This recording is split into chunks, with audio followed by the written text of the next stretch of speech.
Friends, ఇప్పుడు మీరు చూస్తున్నది దోసకాయ అండి. ఘాటుగా, కమ్మగా, టేస్టీగా నెల రోజులైన నిలవ ఉండే దోసకాయ చిటికలో ఎలా పెట్టుకోవాలో చూద్దాం రండి.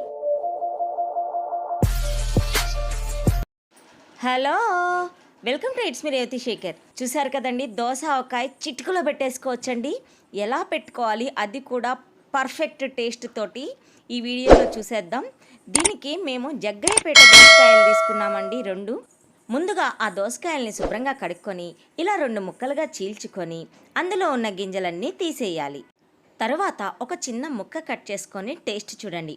కొన్నిసార్లు దోసకాయలు చేదొస్తాయి కదండి, అందుకని ఈ దోసకాయకి మనకి కావాల్సింది ఉప్పు, కారం, ఆవపిండి, నూనె, అంతేనండి, ఇంకేం అవసరం లేదు. 4 ముక్కలుగా దోసకాయలు కట్ చేసుకున్న తర్వాత వాటిని ఇలా చీల్చుకొని ముక్కలు చేసుకోవాలండి. దోసకాయ పైన తోలు తీయనవసరం లేదండి. కొంచెం లావు ముక్కలు చేసుకుంటే చాలా బాగుంటాయండి. అవి కొంచెం సాల్ట్ పట్టి ఊరిన తర్వాత సూపర్గా ఉంటాయి. మనం మామిడికాయ తోటి ఆవకాయ ఎలా పెట్టుకుంటామో అలాగే ఈ ముక్కలు కూడా మజ్జిగన్నంలో కొరుక్కొని తినచ్చండి. చాలా చాలా బాగుంటాయి. చాలామంది చిన్న చిన్న ముక్కలు చేసుకొని పెట్టుకుంటారండి దోసకాయ, కానీ ఇలా పెద్ద పెద్ద ముక్కలతో పెట్టుకొని చూసారంటే ఒకసారి ఇంకెప్పుడు ఇలాగే చేసుకుంటారు. ఇదిగోండి, దోసకాయ ముక్కలన్నీ కట్ చేయడం అయిపోయింది. నెక్స్ట్ ఏం చేయాలో చూద్దాం. ఇప్పుడు దోసకాయ ముక్కలు కట్ చేసుకున్నాం కదా, చేసుకున్నాము. శుభ్రంగా గిన్నె శుభ్రంగా తుడుచుకుని దాంట్లో తర్వాత కారం వేసుకోవాలి. కారం 2 దోసకాయలకి ఎంత కారం పడుతుంది?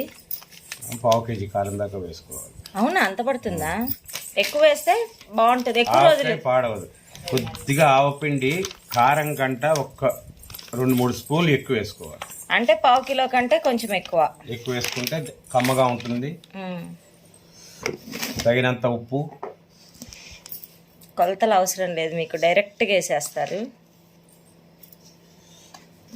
కలుపుకోవాలి. ఇలా ఉప్పు, కారం, ఆవపిండిని బాగా కలుపుకోవాలండి. ఎక్కువ ఉప్పు, కారం, ఆవపిండి పట్టడం వల్ల ఘాటుగా చాలా రుచిగా ఉంటుందండి. చూస్తుంటేనే నోట్లో నీరు ఊరడం గ్యారంటీ. ఇక ఇప్పుడు ఈ పిండిలో నూనె పోసేసుకోవటమేనండి. మేము రెగ్యులర్గా ఇలాగా పిండి ఎక్కువ తీసుకుంటామండి. ఆవపిండి, కారం ఇదంతా చాలా బాగుంటుందన్నమాట, కమ్మగా ఉంటుంది. అందుకోసమని మీరు తక్కువ పిండి తీసుకొని కూడా చేసుకోవచ్చండి. పిండి తక్కువగా ఉంటే ఎక్కువ రోజులు నిల్వ ఉండదు, ఆ విషయం మాత్రం గుర్తుంచుకోండి. మీరు తీసుకునే క్వాంటిటీని బట్టి కారం తీసుకున్న దానికంటే కొంచెం ఆవపిండి ఎక్కువ వేసారంటే చాలా చాలా బాగుంటుందండి. ఒక్కసారి ఇలా ట్రై చేశారంటే ఇంకెప్పుడు ఇలాగే చేసుకుంటారు. ఇదిగోండి, ఇలా పిండి మొత్తాన్ని కలిపేసి అందులో మనం కట్ చేసి పెట్టుకున్న దోసకాయ ముక్కల్ని వేసి కలిపి మూత పెట్టి 1 గంట సేపు అలా ఉంచామంటే ముక్కకి ఉప్పు పడుతుందండి. కారము, ఉప్పు మంచిగా పీల్చుకొని పులుపు వచ్చి కారము చాలా టేస్టీగా ఉంటుందండి. ఇంతేనండి, చిటికలో రెడీ అయిపోయింది దోసకాయ.